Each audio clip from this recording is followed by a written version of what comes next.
I'd like to share with you a poem to start today's lesson. It's called The Journey, written by Mary Oliver. One day you finally knew what you had to do and began.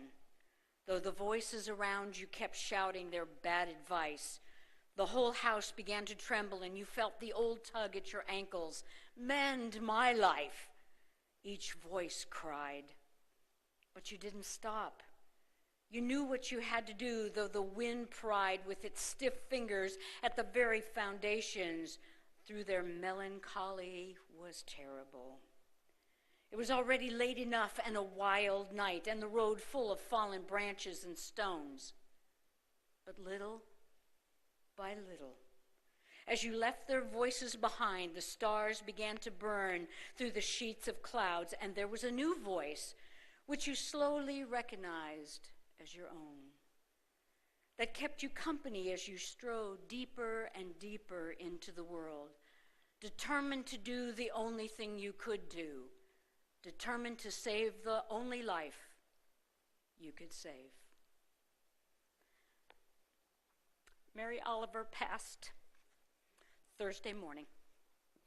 She was a poet, an American poet, and what I loved about her poetry is that it speaks to us of nature, of animals.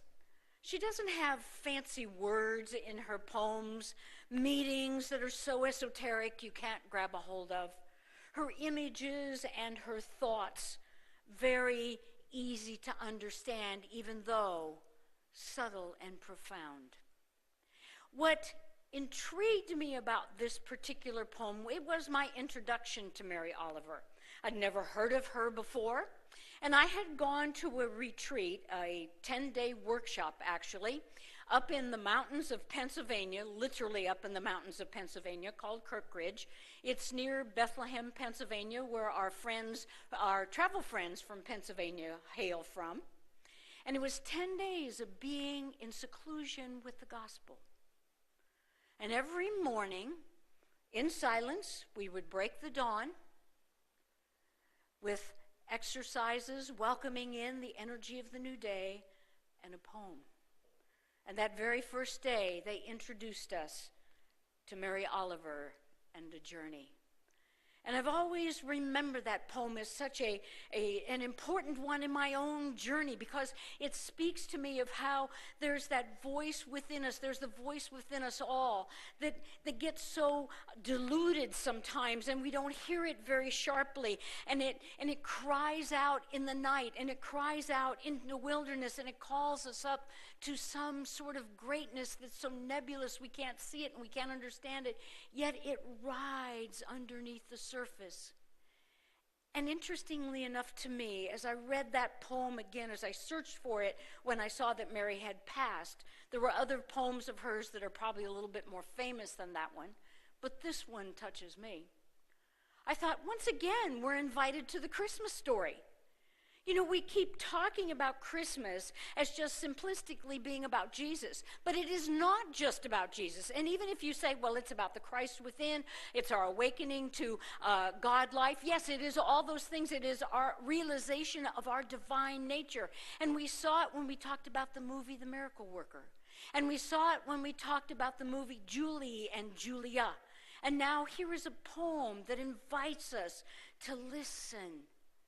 Although the voices around us cry, mend me first, it says, wait a minute. What is that silent kind of echo within us that is covered by debris? It's covered by the night. I can't necessarily put my finger on it, and I can't necessarily see it. But as I keep walking toward it, just like the wise men did of old, just like Mary and Joseph did on their journey to Bethlehem, they kept hearing something within them that was calling them to a new awakening, to a new birth.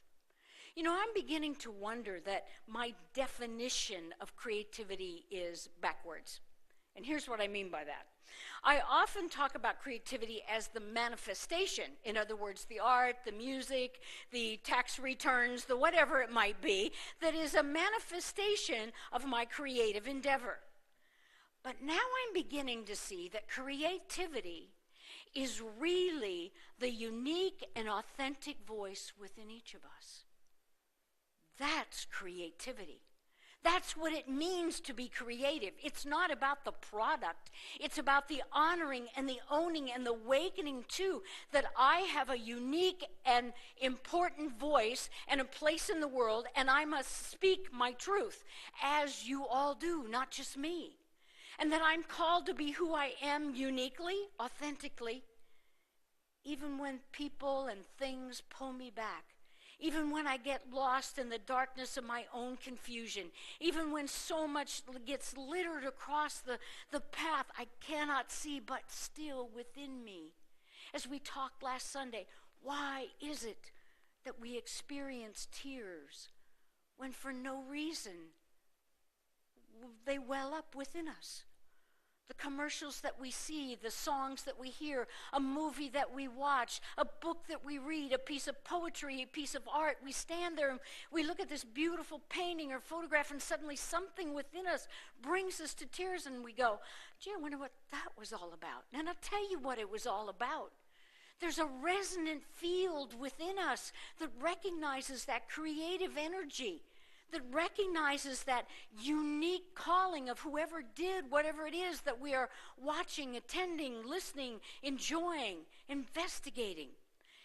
And when we begin to honor more and more and more that we are creative because we are unique, we've made an important shift in life. Now, it's important to recognize too that a lot of people, they come with an angry stance. Well, I'm just different. I'm just me. That's not creativity, friends. That's just your own ego out there. Because once you understand about creativity, here's what you know. That you are the eachness in the allness. That your tiny little drop is unique in who and what you are. And yet your tiny little drop is connected to all the other tiny little drops. And when we go to the ocean and we put a little eyedropper in and we get a little eyedropper water, everything chemically tells us this is ocean water. I can take it to a lab and they can say, yep, that's ocean water for sure. It's all in the same percentage. It's all in the same degree. But is that the experience we call the ocean? No, it's not. And so we live in this huge, I'm going to call it matrix, consciousness, whatever word you might want to use, that calls us to be our unique self, and at the very same moment to recognize that our unique self is connected to all the other unique selves. And this is a challenge that we all have, isn't it? Because when I like you, I'm willing to say we're connected. But when I don't like you, I don't want to connect to you at all. And so we struggle with that, I think. But our great challenge is hearing that unique voice, feeling those tears, recognizing that in the darkness, in the dark nights of your sleep, in the moments you're driving down the road, kind of in a mindless sort of heading down the freeway, sitting on traffic, something is calling that is uniquely you. And the moment we begin to say, that is something within me, that is me, we begin to own the uniqueness of who we are. And at the very same moment, as we expand spiritually, we get the idea that everyone is all part of it. And those who I resonate with, that's a wonderful thing because they accentuate my journey, don't they? And yet at the very same time, those I don't resonate with, they become mirrors for the work that I still have to do.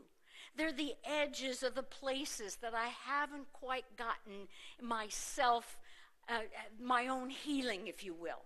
They're the places where I go, that judgment thing, one pointed out and three pointing back.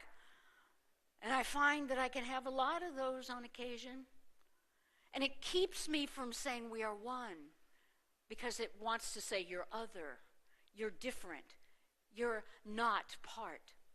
So and been very intrigued by this idea that Christmas and the Christmas story can be found in so many places. It's the resonant theme. It is the recurring. It is why we must come to Christmas every single December the 25th, because we lose our way in the darkness. We lose our way in the call of others. We lose our way in the night at time and the stuff that just that falls on our path. It could be heartache and disappointment. It also can be success and achievement. We lose that connection and that spiritual intuition. And yet, at the very same time, it never goes away. And that's I think, another place we struggle. We say when things get rough in our life, well, God doesn't hear me. God isn't there. And like our story told us from our daily word today, Jacob said, God was here and I didn't even know it. It's about knowing it every single minute. And quite frankly, friends, that's difficult for me. When things don't go my way according to my plan, I get angry and I get frustrated and I get tired and I get short and I get edgy. Not that any of you have ever noticed that. But if you had, that was one of my moments when I'd lost sight. That I live, that we live, you live, in this huge, incredible matrix of grace.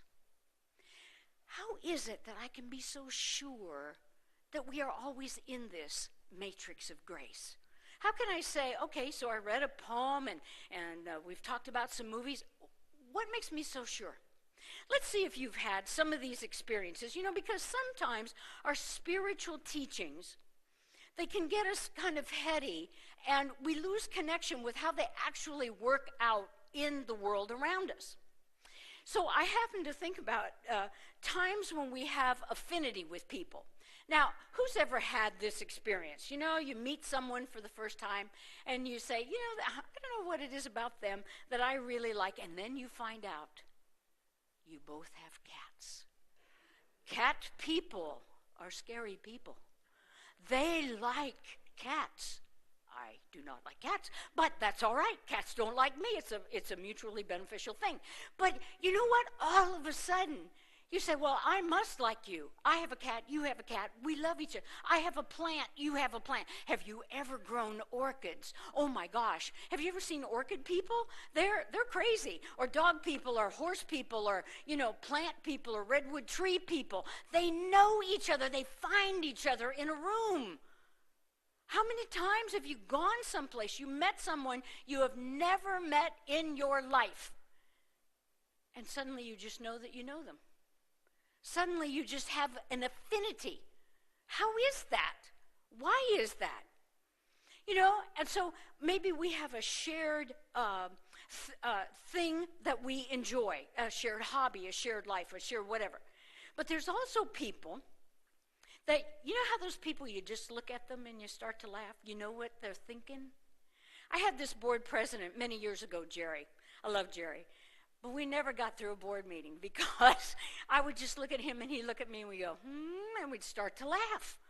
It's just we knew what the other person was thinking. We had an affinity of our energy. Now, where does that come from? Why is it that we'd have a similar kind of energy? Because we're in a matrix of a larger field. And the more we open up our heart to be able to hear that field, to resonate with that field, to keep the path, as Mary Oliver talks about, clean so that we can go forward, the more we begin to recognize those moments that happen in our life that seem, kind of serendipity, when we just kind of find things, or synchronicity, when two things that are kind of different from each other actually are quite related. And you wonder, how does that happen? I was sharing with some of you right before church that later on today, Patrick and I are going to California to do some financial planning, and lest you think, they're moving back. No, we're not moving back to California, but we do need to take some business transactions. Because it's a business trip and it's short, we didn't tell anybody. Friday afternoon, I get a phone call from a woman who has been there since the beginning of ministry, almost 30 years. And I saw her name come up, and I saw her number, and I thought, this doesn't bode good. You see, Joni Davis, her sister, Lori Falabella, and their mother, LaVon Oliver, were my music minister, choir leader, and congregational song leader for years. For years. 8 years. And LaVon now is in her mid-80s, and the last time I saw a picture of her, she did not look like she was feeling too well. A lot of health issues. And when I saw Joni's number come up, I thought, uh-oh, this is not good. And so I called her back, and I said, hey, Joni, what's up? And she said, oh, Marianne. She says, now, no panic, but Mom is failing, and you know, after all these years, she wants you to do her memorial service. She says, we're going to have a concert. We're going to have a good time. She said, I want to get with you and Lori. We want to sit down and maybe have FaceTime together. And I said, well, I'll tell you what we'll do. How about Monday afternoon if we have tea? She said, what are you talking about? I said, because at 11 o'clock Sunday night, I will be landing in Oakland, and I will be there. What are the chances, my friends? She could have called me this coming Friday, and I would say, oops, I've just been there. LaVon and I truly believe, see, my music directors, we're close, and we stay that way. My board presidents, we're close, because we share a journey, a synchronicity that is different than any other walk in life. And so I feel like LaVon was the one who made me a minister. She was the one that taught me about music and worship. She was the one that would say, oh, Marianne, listen, you know, you really, you know, your singing is interesting, but you do have enthusiasm. We'll give you that. And I figured that was a compliment, so I'd take it. But what are the chances that it would happen just then? What are the chances that it would be just now? I have not seen them in years. You need to hear me when I say it's been years since I've seen them. Oh, we Facebook, we text back and forth, email, how you doing, what's happening, Christmas cards, all that kind of stuff. It has been years. And she said, Marianne, you've got to come back because my mother's always has known your healing hands, and she needs to feel your touch. And I thought, here it is again, this matrix that we all live in. You all have had the opportunity, whether or not you have had the experience of being called upon to come to the situation with your heart and with your soul. And it's a situation that crosses miles. You've all had it. The experience of someone who you loved and who has passed. How is it that it seems out of the clear blue sky, for no apparent reason you weren't thinking of them at all? The other night, I had this wonderful dream with my mother who passed on September 17th. She was riding a merry-go-round, like a good old Oklahoma cowgirl. What a joyous image. And you know what? It spoke to me of, I'm at peace, I'm free, I'm good, take care, I love you. When our hearts really get our uniqueness, when we really begin to understand the vibrational quality on which we live, when we invite ourselves to know that we are in fact creative, and that's what we're creating, not stuff, that's the manifest, that's the next level, that's the external. But what we're creating is a life that is based on a matrix of grace through gratitude that we cannot see, that we cannot touch. But when we become open to it, when we become one with its resonant field, we begin to experience and express something we could not have possibly have done any other way. So I invite you to think about the Christmas story differently. It isn't just about Jesus. And it isn't just about long time ago. It's a story that lives within us, constantly challenging us to a new awakening and to a new level.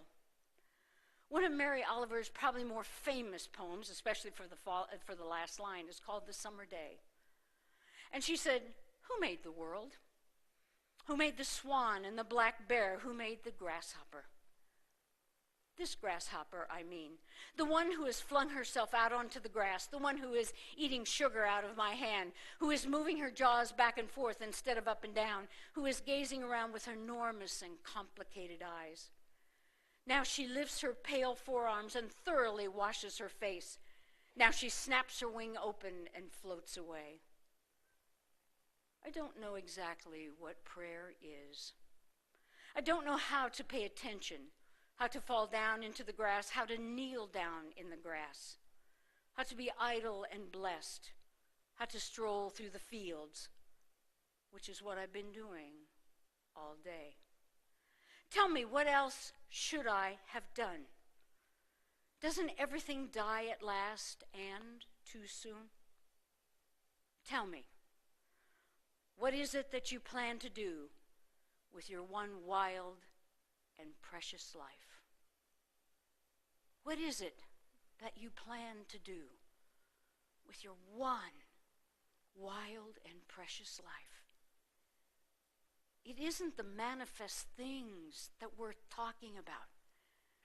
It's the awakening and awareness, the moment when you resonate with that field that brings to you the good and the holy and the sacred. And it also brings to you the times when it doesn't feel so holy and it doesn't feel so good, that you're invited to the opportunity to look deep within your soul and say, there's my edges, there's my rough places, there's the places I don't see that God is here. And now that I know that, I'm invited to walk right to that line, feel my discomfort, and be open to its listening. So the Christmas story lives. It lives in each of us as that incredible divine gift. And the challenge that we have today through poetry, through music, through movies, through any kind of medium that we might choose in our life to express, is not so much about the manifestation of it, although that's important too, but is the realization that we are created in the image and likeness of the Creator.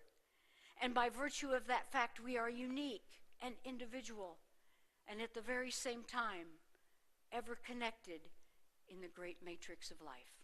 Thank you, and God bless.